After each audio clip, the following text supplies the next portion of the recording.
Hello పెద్దన్నయ్య, ఎక్కడున్నావు? నాకు కాలేజ్కి డ్రాప్ చేయవా? మరి టైం అవుతుంది. ఇప్పుడు నాకు అవ్వదు, నేను బిజీగా ఉన్నాను.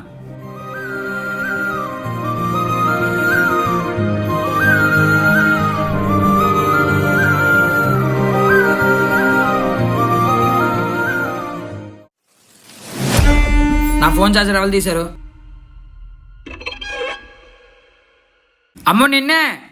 నా ఫోన్ ఛార్జర్ ఎవరు తీశారు? నేను తీయలేదన్నయ్య. నేనే తీసారా? అమ్ము కాలేజీకి వెళ్తుందిగా, మొబైల్లో ఛార్జింగ్ లేదు. ఏదైనా అవసరం ఉంటే కాల్ చేస్తుందని నేనే తీసా. ఏం అవసరం ఉందంట్రా? ఇప్పుడు నాకు బయట ఇంపార్టెంట్ పని ఉంది. ఇప్పుడు దానివల్ల నాకు లేట్ అయింది. ఏంట్రా, చెల్లి సేఫ్టీ కన్నా నీకు బయట పని ఇంపార్టెంటా? ఏ అవన్నీ కాదురా, ఇంకోసారి మీ ఇద్దరు నా ఛార్జర్ తీయకండి.